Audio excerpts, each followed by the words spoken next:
لە ئەڵلقەی چوارەم و کۆتاییمان لە دیدارمان لەگەڵ بەڕێز مامۆستا محەممەد ڕەوف ئەندامی پێشووترین مەکتەبی سیاسی یەکگرتووی ئیسلامی کوردستان بەردەوام دەبین. سڵاو مامۆستای بەڕێز. بەڕێزتان سەرۆکی ئەنجومەنی سەرکردایەتی یەکگرتووی ئیسلامی کوردستان بوون. 6 ساڵ و نیو. زۆر باش. بۆ وازت هێنا لە یەکگرتوو؟ بەڵێ سپاس. بسم الله الرحمن الرحیم. بە دوای کۆنگرەی حوت ئەمن بە قەناعەتی خۆم تەمان وەکو ئیستیقالەی سیاسی لە حیزبێکی سیاسی نە من ئیستیقالەم نووسیوە نە یەکگرتوویش شتێکیان نووسیوە وەکو عرفی حیزبی بان بە معنای فەسڵ یا دەرکردن یا وازێنان یا شتێکی لەو بارەوە ڕووی نەداوە. بەڵام زۆر هاتن زۆری شەڵیاندا مامەسا خۆی هات 3-4 وەفد مامۆستا ئەمینداری گشت لە مامەسا کەوتم کەلیمە مامەسام وت باسی مامەستا سەلاح ئەگەر تیکرار بوویەوە چونکە هەر زمانمان کاتی خۆی وا ڕەهاتووە. چەند جارێ وەفد هاتن من دەمێ بوو قەناعەتی سیاسیم بەو فۆرمە لە کاری سیاسی و حیزبی یەکگرتوو نەبوو. بەڵام لەسەر ئەوە پێکاتینوتە من نەکەن بەیان نامە دەرکەن یا قەرار دەرکەن شتیوە. من وەکو یەکگرتوو بوعدی داعاوی و پەروەردەیی و سازکردنی ئەندام پەروەردەی تاک تەوە هەموو تەمەنمە. هەر لە حەڵقەکانی کە باسمان کردووە هەتا 56 ساڵ تەمەن من لەنا ئەو کارا بووم. ئەو بوعدە بەنیسبەت من بەردەوامی ئەبێت ئامردن. لەبەرەوە یەکگرتوو دەمێ بوو من لە سەرکردایەتی زۆریشم ئەوە تیکرارمە کردەوە. ڕێکخراوێکی پەروەردەیە هێزێکی پەروەردەیە بۆ تاک داعاویە نەک حیزبێکی سیاسی بەو مانە عورفی کە هەیە و ئەو بوعدەش لە ڕووی دینیوە من ئەو کاتەوە ئێساش قەناعەتم وایە ئیستیقالەکردن تایە نییە لە بەرۆی حەقی عامی تایە. بەڕێزت پاش یەکگرتوو ماوەی 6 مانگێک وا بزانم بێدەنگ بووی دوای ئەوە لە فۆرمالە بوونێکە کە پێی وترێ هاوپەیمانی دیموکراتی لەگەڵ بەڕێز دکتۆر بەرهەم ساڵح و بەڕێز ئارام قادر دەرکەوتنەوە. یەکەم هاوپەیمانی بیرۆکەی چێ بوو؟ ینی چێ ئەم بیرۆکەی دامەزران دۆ چۆن بوو؟ ینی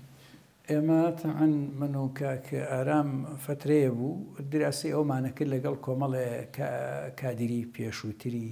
هەم یەکگرتوو هەم کۆمەڵی ئیسلامی هەم بێلایەن هەم لایەنی تر کە پرۆژەیەکمان هەبێ. پرۆژەکە باسی دروستکردنی حیزب نەبوو. باسی پرۆژەیەکی بوو لە ئیسلاحی فکری. این چۆن ئیسلاحی فکری سیاسی بکەین چۆن قسە لەو بابەتانە بکەین. بە کاک ئارامم وت و بە دکتۆر بەرهەمیشم وت من لەگەڵ دروستکردنی حیزب نیم و لەگەڵ دروستکردنی تەنزیم نیم چونکو هەر ئەو تەنزیمە دروستەکرێتەوە کە فۆرمە لە کوردستانە بۆ هەموو حیزبێ من با نازام شتێکی سەرکەوتوو بێ. ئەگەر قەرار بێ حیزب دروستکرێ و حیزب بنیاد بنرێ منە ئەچمەوە بۆ ناو یەکگرتوو ئەگە قەناعەتم بێتەوە سەر ئەوەی کەلیمەی حیزب و فۆرمی تەنزیمیە کە لە کوردستانە بێبەرهەمە بۆ شێوازی کە هەیە. ئەم پەیوەندی چۆن دروست بوو ینی لە بینی بەڕێزتان و دکتۆر بەرهەم دوانی ئیسلامی پاشخان ئیسلامی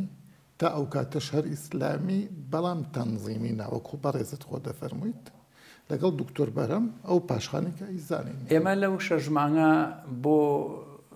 هاوکار بۆ هاوپەیمان بۆ هاوبیرێک ئەگەڕاین کاریگەری هەبێ. دکتۆر بەرهەمیش لە هەمان کاتە بیرۆکەیەکی وای هەبوو بۆ کەسانێک ئەگەڕا کاریگەریان هەبێ و پاشخانێکیان هەبێ و پێکەوە بتوانن پرۆژەیەکیان هەبێ. ئیتر کە ئەو حاڵەتە ڕوویە ئەگەر ینی خەلفی قەزێکە بگەڕێیتەوە بۆ 2016 و پێشتر دکتۆر بەرهەم چەند محاولەیەکی تری کردووە لە ناو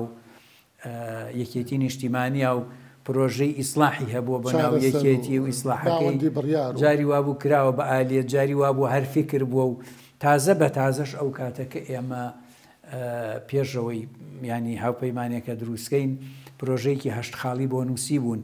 ئەگەر بەم ئەم هەشت خاڵە ئیسلاحی ناو یەکێتی بکەن ئێمە هیچ پرۆژەیەک و هیچ حیزبێکیش دروست ناکەین و دوای پرۆژەکەشی بۆ ئێمە خوێندەوە دای بەدەستم نەوتی مامەسە ئەمەت پێ چۆنە؟ وتم وەڵا ئەگەر یەکێتی ئەمە بکەن بۆ تۆ نەپێویستەکە تۆ لە یەکێتی بیتە دەر، نەپێویستەکە ئێمە و توش هاوپەیمانی دروستکەین. مامۆستا بمبورە لەم ناوبڕە کوڵێ پێت وانێت دکتۆر بەرهەم نازانم بۆ بەڕێستان بە جۆرێک لە جۆرەکان ویستی لاسایی کاک نەوشیروانی ڕەحمەتی بکاتەوە؟ من خۆنیم لە ناو دڵی دکتۆر بەرهەم، یعنی ئەو کارانەی کە ئەیکرد مەبەست. دکتۆر بەرهەم لەگەڵ ئێمە ئاوار قسەی ئەکرد کە ئەفکە باسەکە باسێکی جارێ فیکری بوو، باسی ئیتارەکە ئیسلاح بوو، باسی کوردستان بوو، باسی عێراقیتیانە بوو. یعنی کە هەتا لە حەزەی ئەخیریش دکتۆر بەرهەم بڕیاری گەڕانەوەیدا بۆ ناو یەکێتی بۆی لێەوە بڕوا بۆ بەغدا، باسی عێراق و بەغدا بە هیچ جۆرێک نەکراوە، هەر باسی کوردستان بوو. ئەم واقعی تێکەوتین بە تایبەت کە پرۆژەکە لە ڕووی فکری و قەنەعەتمان بۆ یەکتر دروست بوو. جا خەلفەیەکی تریشی هەیە دوای ئیشارەتی پێەکەم لاگەر باسی دکتۆر بەرهەم نازانم پرسیارەکە یا نایکەی خەلفەی تریش ئیشارەت پێەکەم قەنەعەتمان بۆ هەر باسی ناکەی باشە نەچێ. یعنی من دوو جار پێش ئەوە دووسێ جار دکتۆر بەرهەم دیوە، جارێکیان 2002 بینیم مەسئول مەڵبەندی سلێمانی بووم بۆ تەعیناتی کولێ بەڵێ یەگرتو 250 کەس بوون بردم تەعینی کردن بە ئەمری مام جەلال و ئەویش خۆی ئاگادار بوو. لەوێ ئەوە یەکەم لیقامان بوو، کردمان یەکترمان ناسی و بەعزێک ئەفەرمان یەگرتو بوون بەڵێ ئەو کاتە هەم کەسیان تەعینە کرد 2002 پارە تازە هاتبوو، پارە هەندێک دەستکەوت بوو 2003 لەو بەی نابوو، لەو کاتا نابوو. والحاصل ئەو لیقاوەکو بڵێ ئەوە کلیلێک بوو بە یەکتر ناسین. لەو کۆبوونەوە باسی دانانی محافزی کەرکووکی کرد، ینی قسەمان لەسەر ئەوە کرد، وتی پێویستمان بە دەنگی ئێوە هەیە بۆی ئەو قەزیەک لایکەینەوە لەسەر بۆ مۆزوعە ڕێکەوتین. لیقای دووەممان کە ئەساس بوو بۆ ئەم یەکتر ناسینە کە بوو بە ڕێیز وزەرا لە هەولێر، من و کاکدارای ژینگای کۆمەڵ و 3-4 وەزیری پارتی و یەکێتی بان کرد بوو. لەوێ حیوارێکی درێژمان بوو. ئەو کاتێک کە ئێمەی بان کرد بەردەرکی سەرا جمەی ئەهات لە شۆپیشاندان و لە حەڤەی شوباتە گەرما و گەرم بوو. بە ناوی ئەوەی کەوا ئێمە وەزیری کابینەکەی پێشوو بووین و تەجروبەمان و ئەزبوونمان هەیە، پرسیارمان لێ بکات دەربارەی حکومڕانی چۆن بکرێ و لە هەولێرا چۆن بێ و ئاوە. بەڵام بابەتەکە بە نزیکی ئەوە نەکەوتەوە، هەر باسی ئەو ڕۆژە بوو کە ئێمە بەشدار بووین بە حساب ئێمە و کۆمەڵی ئیسلامی لە بەردەرکی سەرا بەشدار بووین لەگەڵ گۆڕان و خەڵکی ترا چۆن وەزعەکە بخوێینەوە و چی ئەم وەزعە بەرەوکوێ ئەڕوا عیلاج چییە. قسەکە لەسەر ئەوە بوو. من ئەو قسەم بۆ کردتم دکتۆر بەپی تەجروبەی من و ئەوەنەی عەقڵم بە دنیا بشکێ نە ئەم وەزعە ئاوا بەم جۆرە کۆتایی دێ، نە کوردستان ئیستیقرار وەرەگرێن، نە هیچ دەوڵەتێکی شەرق ئەوسەط هەتاوەکو ئەمە قەناعەتی شەخصی خۆمە، هەتا ئیسلامی معتەدیل لەگەڵ عیلمانی معتەدیل پێکەوە ڕێ نەکەون لەسەر فۆرمێک لە حکومڕانی لە ئیدارەی خەڵک لە ئیدارەی وڵات لەو شەرقی ئەوسەتا هەرگیز ئیستیقراری سیاسی دروست نابێت. ینی بەڕێزت پێت وایە جاکە ئەو فکرم عەفووەت دوو جار پێی دووبارە کردمەوە. دوایی وەختی نانی نێوان ڕۆهات چوینە لە غورفەی نان خواردن هەموو یەکێتی و پارتیەکان و ئانەش هەموو هاتن، لەوێ قسەکەم دووبارە کردەوە بۆی هەموو ئەوانی کەش گویان لێبێ. زۆر باشە، یعنی مەبەست ئەوەیە هاوپەیمانی پراکتیزەکردنی ئەو بیرۆکەیە بوو ئەوەی ئیسلامی و ئەوانی ئەگەر ڕاست ناوی بنین ئالمانی. من بەنیسبەت خۆمەوە قەناعەتەکە ئەوە بوو ئەمە جارێ حیزب و تەنزیم نەبێ، پرۆژە بێ. پرۆژە کەش کەوتە کەی ئەمەلیەکەی کەوتە دوای ڕیفراندۆم، کە کەوتە دوای ڕیفراندۆم و ئەو وەزعە بەسەر ڕیفراندۆم و ئەو دۆخە هاتە پێش، ئیتر ئەو پرۆژە لەو لەحزا بوو بە ضرورەت، لەو لەحزا، چونکو وەزعەکە خۆتەزانی دۆخێکی زۆر ناجێگیری ناڕەحەتی دروست کرد. دکتۆر بەرهەمی ژێکێک بوو لەو کەسانەی کە تەلەفۆنەکەی ئینشی ئەکرد لێرەوە بۆ ئەمریکا، بۆ فەڕەنسا، بۆ ئەوروپا، بۆ ئومەی متحیدە، ساتی ناساتێ سەفیرێک ئەهات بۆ لای خەڵکێک سەری لێ ئەدا، جۆرێ لە ئەمەلی دروست کردبوو بۆ خەڵکەکە. خۆشی کەسێکی دیبلۆماتکار و دیبلۆماسی و لێزان و زمانزانە لەو شتانە. ئەو هیچ کێشەیەکی لەگەڵ فکری ئێمە و خەلفێتی فکری ئێمە نەبوو و ئەو شتانی تەرحمانە کرد. ئێمە ژەو قسانە ئەو ئەی کردو ئەوەی نووسرا بوو هیچ کێشەیەکمان لەگەڵی نەبوو نە ئیسلامیەکەی ئێمە پەڕگیر و تەتەڕف و ئەوانەی تیا بوو نە ئەلمانیەکەی ئەویش هیچ شتێکی تیا بوو دژ بە دین یا دژ بە ئیسلام یا دژ بە قیەمی باڵای ئەو مجتەمەعە لەبەرەوە لەسەر چی ڕێککەوتین لەسەر مەسەلەی ریفۆرمێکی عەمەلی لە حکوومەتی داهاتووە یان بتوانین دەسەڵات بگرینە دەست و ئەوەی ئەمانەوێ لەوێ جێبەجێ بکەین بەپێی ئەو ئیشانەی پێشتر ئەو کردبووی لە حکوومەتە 2 ساڵێکەیە وەکو نموزەجۆک و سامپڵ مامۆستا هاوپەیمانی چەند ماوەی خوێند چەند هاوپەیمانی ساڵی پڕ نەکردەوە بەڵام هاوپەیمانی ئەبێ بۆ تاریخ بیڵێم خەڵکێکی زۆر باشی لێکۆ بوویەوە مامۆستا پێت توانێ چۆن کاک نەوشیروان و گۆڕان با بڵین دوای کاک نەوشیروان بێ هیواییەکیان لە معارزە بۆ خەڵک دروست کرد کاک بەرهەمیش هەمان بێ هیوایی بۆ خەڵک دروست نەکرد مەسەلەن خەڵکت لە ئەوڵەو ئەو کاک بەرهەم نامێنێ لەگەڵتان خەڵکت لە ئەوڵەوە بۆ شێوەیە سریانە وەڵام من ینی نایشارمەوە لێرە خەڵک زۆر ئەوەی ئەوت کە ئێوە چۆن قەنەعەتتان هەیە لەگەڵ دکتۆر بەرهەم بەردەوام من ئەو ڕۆژە لە ڕۆژان هەرە بێتەوە بەیەکێتی تاوان ئەمە بە خەڵک بەدزیوە نەیەوت یا لە پەناوە هەموو گروپێک کە ئاهات بۆ ماڵی دکتۆر بەرهەم من تاوان ئەو کە هات من هەموو ڕۆژە لێ بووم یا کە من هاتم بۆ سلێمانی هەموو گروپیان پرسیارەی لێ ئەکرد دکتۆر ناگەڕێیتەوە ئەوەندە دووبارە بووە تووڕابوو بێتاقەتە بوو لە پرسیارەکە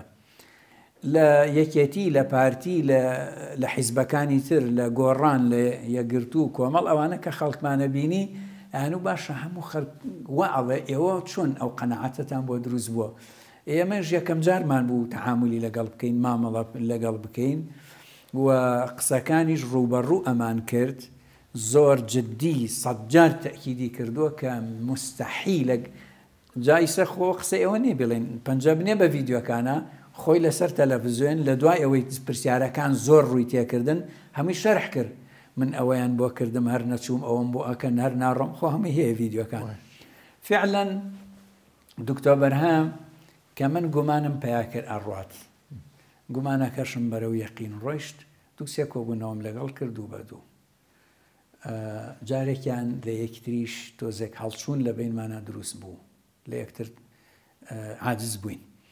لەکوێ ئەو ڕۆژەی ئەچین بۆ لای حیزبی زەحمەتکێشان تا قەنەعەتیان پێ بکەین بێن هاوپەیمانی بکەین بۆ ڕۆژی ئینتیخابات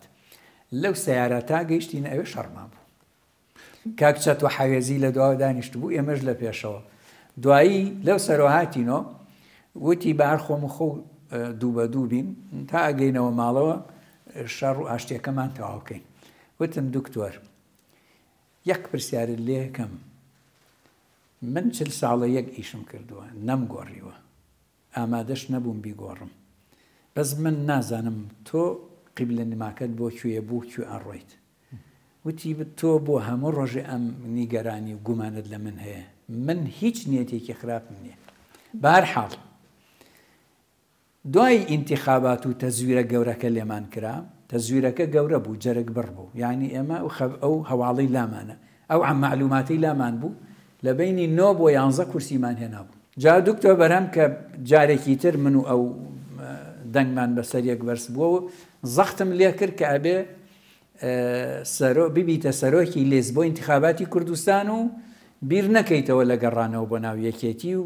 داڵغی بەغات نەمێنێ وتی مامەسا ناتوانم وتم بۆ وتی لە وەرید بۆ وەرید سەریان بڕیوم یەک دەمارم بەسەرمە ماوە تکات لێ یەکەم زەختم لێمەکە کە ئینتیخابات هاتە پێش لیستی دروست کرد لیست بۆ کوردستان دەوتم دکتۆر خۆتۆ قەنەعەتم نییە ئینتیخاباتە بکەیم لیستە وەرچییە ئەنی ئەو زانێ ئیتر وتی بێ قەزای مامەسا و پەلەمەکە و ئەی ئینتیخابات ناکەین چیەکەین وتم دە باشە خۆ بە بەسەرۆکی لیست من پێم باشە تۆ وەکو نوێنەری کورد بچی بۆ بەقا نەک نوێنەری کەس ینی باشتی تر ناڵێم حیزب و شتی تریش نایڵێم وتی ناکرێن وتم ئاخر ئەوان وتم ینی چونکو من لەگەڵ مامۆستا سەلاح هەر لە ڕۆژی یەکەم لەسەر خەت بووم حتا پێش ئینتیخابات بەردەوام تەکلیفم لێ کرد چووم لەگەڵ سەرکردایەتی لە سلێمانی کۆبوونەوەم کرد کە کاکە ئەم هاوپەیمانیە حیزب نییە، خەڵکێکی زۆری باشی لێ کۆ بووەتەوە، وەرنە ناوی مستەقبەلەکەشی بۆ ئێوەیە نەهاتن. وتم 100 کادیرم بنێ، ویسە گویان لێ ئەبێ دوای ئەزانن 100 کادیرم بنێ، کادیرێکە خۆم پێم باش بێ،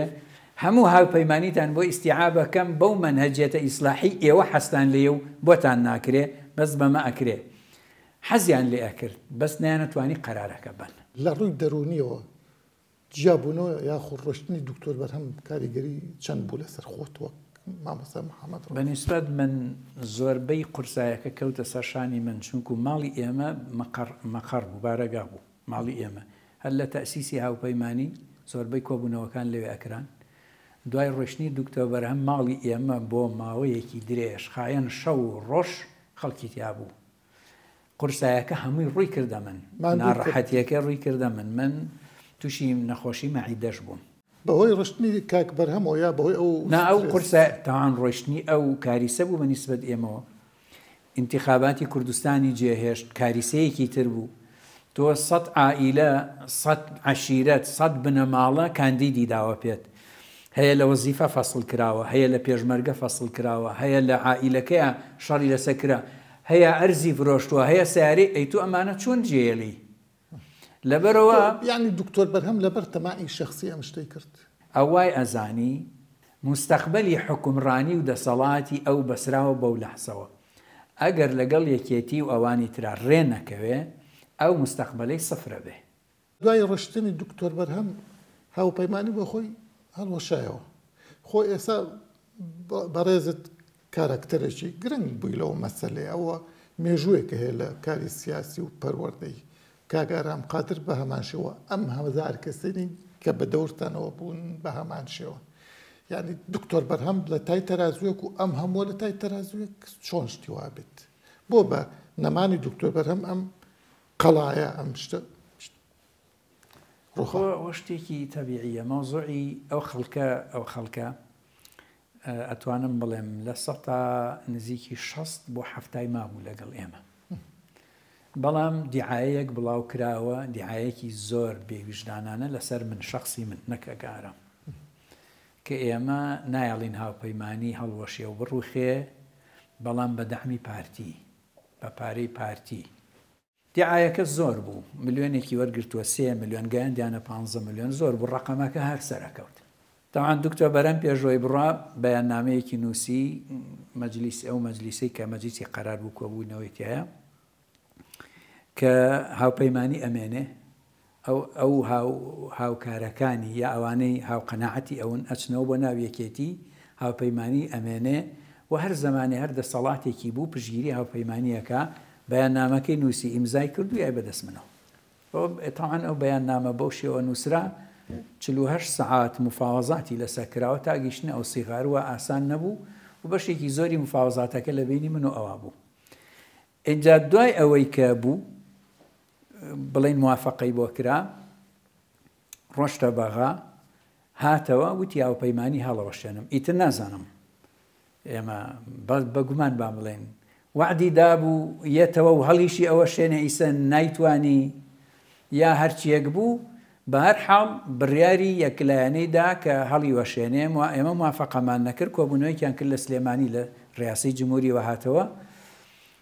بەیاننامەی هەڵوەشانەوەیان نووسی. نەفەرێک لە مەجلیسەکە نووسی من دەنگ نادەمەیەکێکی ژووتی و تەحەفوزم هەیە، ئەوانی کە هەموو بڕیاریاندا. لە نەتیجە ماوە سەر موافقەی من و کاگارام، ئێمە ڕەفزمان کرد. نەفەرێکیان نرد کە ڕەفزیەکەن نیاستان چییە؟ دکتۆر بەرهەم هەڵێ بە قاوەیە بە ئەکۆ بخۆین. وەڵا منی ژوتم وەڵا من قاوە هەر ناخۆم، ئیشم بە قاوە خواردن نییە، ئەگەر بەیاننامەیان دەرکردووە هەڵی وەشێنن بیکەن.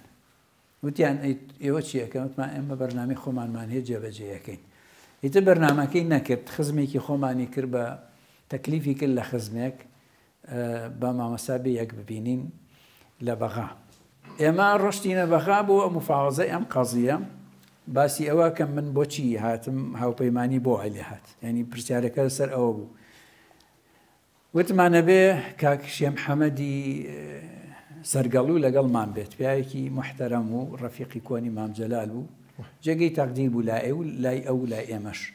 فەقیرە چاویشی تازە عملیات کردبوو لەبەر ئێمە هات لەوێ ئەم هەموو دیعایە بڵاوبووەتەوە لەسەر من و هاوپەیمانی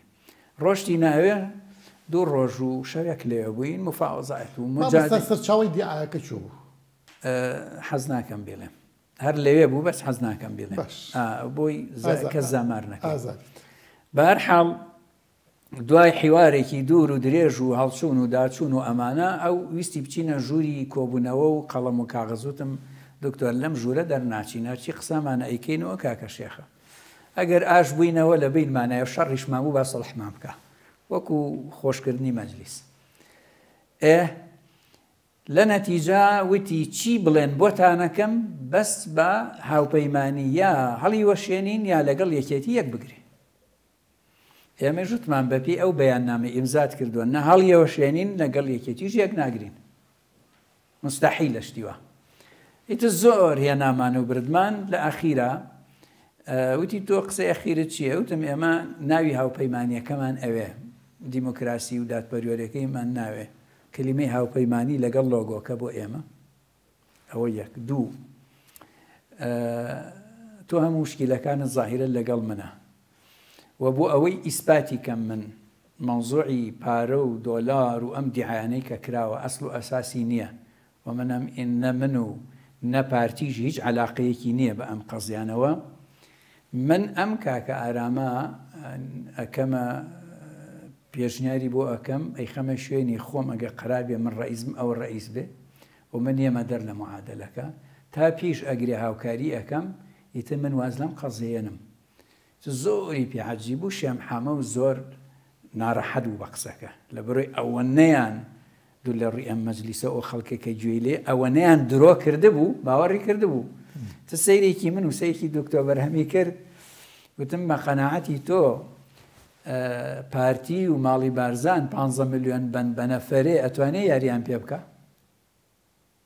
ئەو گوتی نەخێر وتم دە باشە ئەوە کاگارام لەم لەحزەوە ڕئیسە ئێمە کۆنفرانسە گرین هاوپەیمانیش دروستەکەینەوە ئەوە منی تر نایکەم بەڵام تۆیش هاوکاری بکە پشتی لێ مەکە وەڵای تر تاوەقوعی ئەو قسەی هەر نەئەکرد ئەو هەموو شتەکە وترابوو بەهەرحاڵ گەڕاینەوە وتی باشە ئیتفاقمان کرد هاوپەیمانیەکەمان هێناوە دیموکراسی و دادپەروەرەکەمان واز لێنا لۆگەکەشمان لەگە خۆمان هێناوە ئیتر دوای کۆبوونەوە و ئەنواعی هەر ڕەشەیان کرد و وا ئەکەین و ئەکەین هیچی سەری نەگرت ئەو بەتەما بوو ئێمە لە ماوەی دوو سێ مانگە کۆنفرانس بگرین ئەمە لە 7 ڕۆژە کۆنفرانسەکەمان گرت 450 ئەندام لە زاخۆوە هەتا کەلار لێوە کۆمان کردەوە لە ماوەی چەند سەعاتێکە و پەیڕە و پرۆگرامی تازەماندانە هەموو شتێ تەواو کرا وتمەوە کاک ئارام مراشەحاکی تریش خۆی تەرشیحەکە فەرموو تە خەڵکەکە زۆر حەزیانە کرد من بم وتم من بڕیارم داوە نایکەم زۆریان هەڵداوتیان بۆ نایکەی وتم ئەگەر من بیکەم ئیشەکەی ئێوە سەر ناگرێ تێکەچێ لەبەرەوە من یارمەتیتانەدەم بەڵام من ئەو ئیشە ناکەم زۆر باشە خۆت پرۆژەی ئایندەت چییە بە تەمای چیت یانی من ئیستا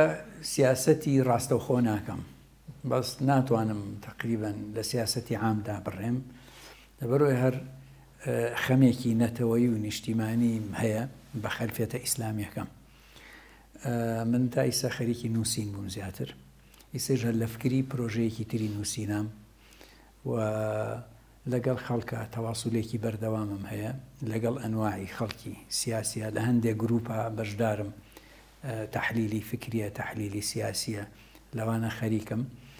هەر زەرفێکی سیاسی بێتە پێش عقلم بیبڕێ و بە کەڵک بێ بەشداری تیا ئەەکەم بەپێی ئەو واقعی کە ئێتە پێش بەڵام هەتا ئێستا لەم لەحزە شتێک نابینم پرۆژەیەک نابینم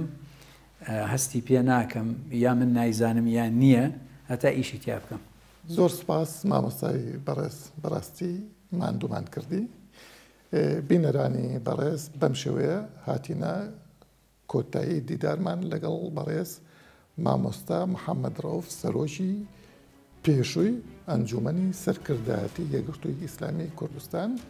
تا بەرنامەیەکی تر و میوانێکی تر خواتان لەگەڵ